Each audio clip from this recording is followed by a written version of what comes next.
อืมเดี๋ยวต่อไปว่าพิมพ์จะมีคลิปพิเศษให้ทุกคนได้ฟังเสียงแล้วก็ฟังไปกันทุกคนกับความดีอกดีใจของญาติพี่น้องที่ว่ารอคอยทหารอันไหนหนึ่งอยู่นะทุกคนเดี๋ยวเราไปฟังคลิปพร้อมๆกันไป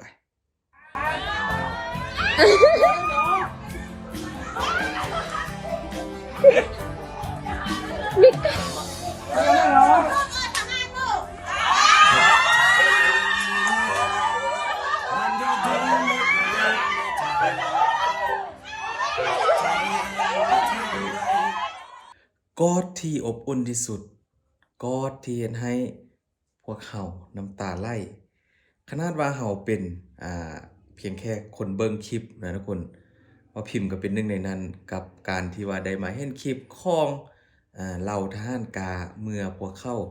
ได้มีโอกาสกลับมายามครอบครัวกลับมายามบ้านกลับมาหาพ่อหาแม่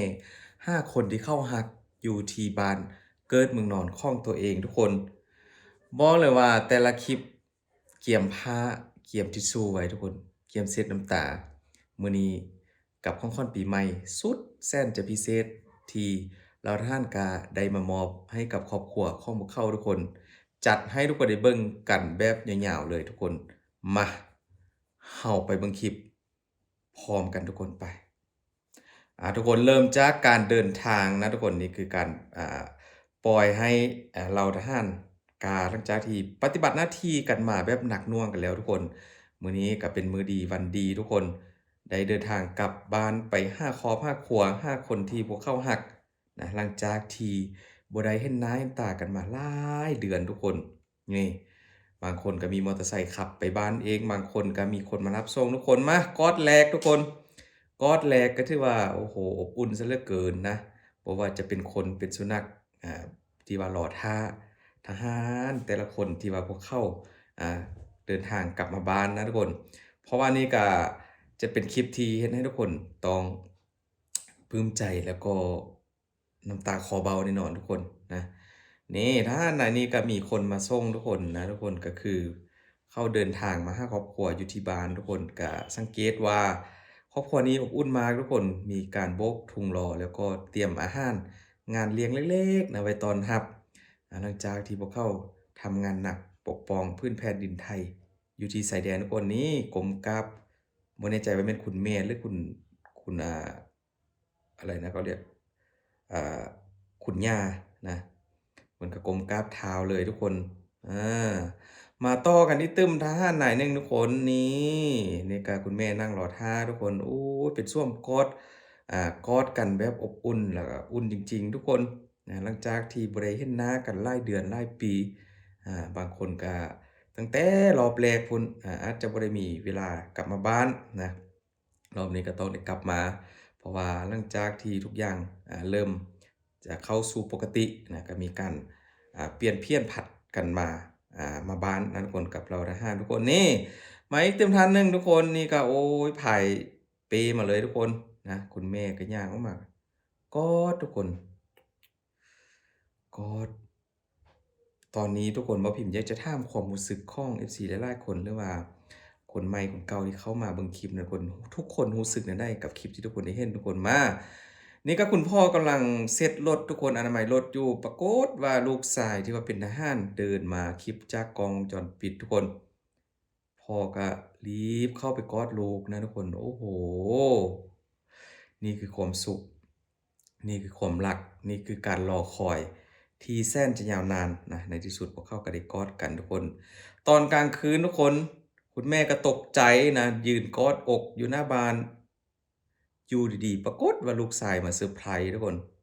งงกันเลยน้ำตาแตกกันเลยทุกคนโอ้ยเยอะมากนี่มาอีกทุกคนหนึ่งทุกคนสังเกตคลิปนี้ดีๆนี่จะมีลูกสาวนะทุกคนลูกสาวน้อยวิ่งไปหาคุณพ่อที่ว่าเป็นทหารกลับมายามบ้านทุกคนโอ้โฮคลิปนี้เลยทุกคนอุ่นหัวใจมากๆอบอุ่นจริงๆนี่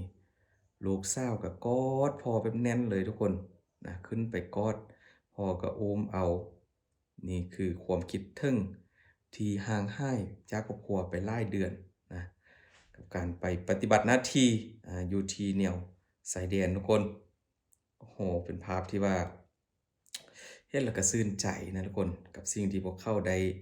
รับในช่วง เทศกาลปีใหม่ทุกคนนี่คนนี้ทุกคนกำลังทำกับข้าวอยู่ในห้องครัวทุกคนเขาก็เดินเข้ามาเลยนะทุกคนก็ตกอกตกใจรีบเข้ามากอดลูกสายล้านสายกันที่ว่าเป็นทหารทุกคนอืมเดี๋ยวต่อไปว่าพิมจะมีคลิปพิเศษให้ทุกคนได้ฟังเสียงแล้วก็ฟังไปกันทุกคนกับความดีอกดีใจของญาติพี่น้องที่ว่ารอคอยทหารอันไหนหนึ่งอยู่นะทุกคนเดี๋ยวเราไปฟังคลิปพร้อมๆกันไป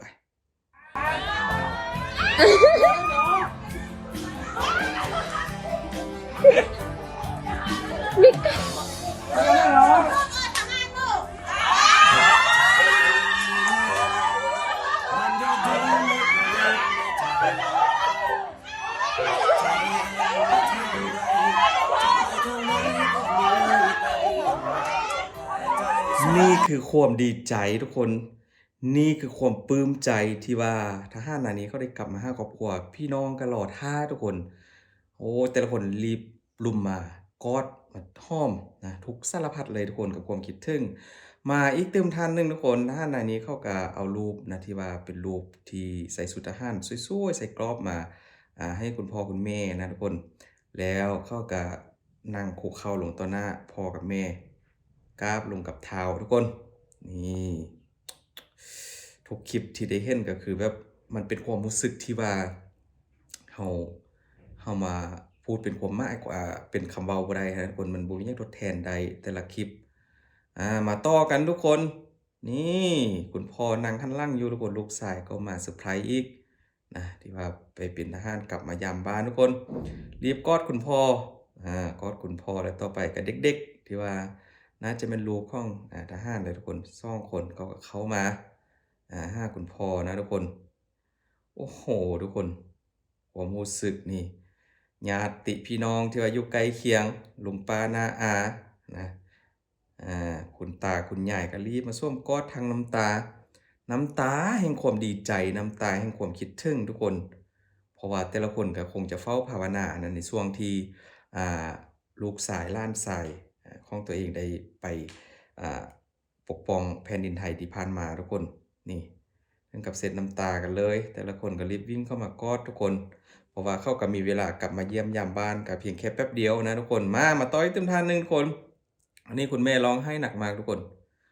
แล้วก็จะมีอีกเต็มคนหนึ่งจับธงชาติไทยนะ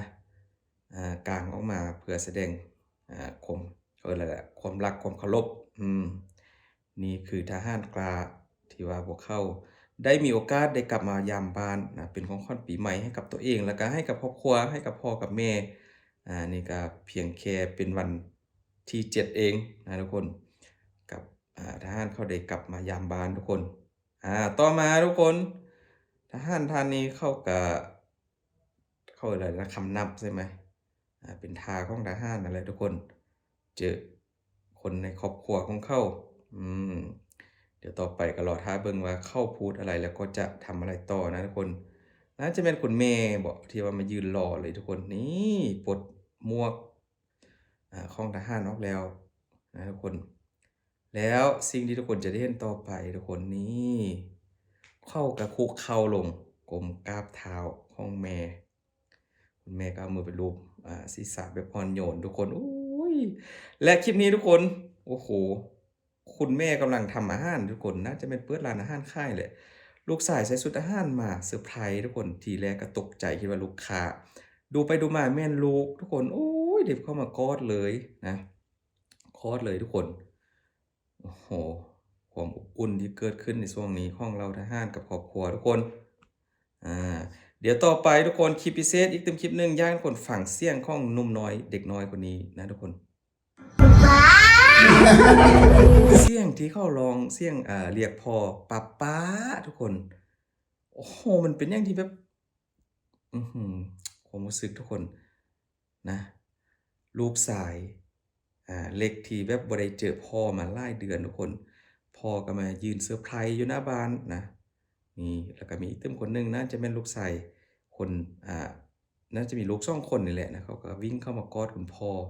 โดยความคิดถึงนะทุกคน โอ้โฮทุกคนความรู้สึกทันได้ที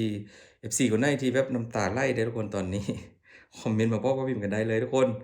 มาต่ออีกเต็มด้านหนึ่งทุกคนนี่ก็โอ้ยรีบวิ่งเข้ามากอดลูกทุกคนนะ การกลับมายามบ้านนี่บ่พิมพ์ก็บ่ฮู้ว่าอยู่ที่เมืองไทยทหารไทยเขากลับมายามบ้าน1ครั้งนี่ได้อยู่นำครอบครัวกี่วันบ่พิมพ์บ่ฮู้ทุกคนนะช่วยคอมเมนต์บอกพิมพ์กันได้นี่นี่ก็มีการนั่งรอท่าทุกคนน้ำตา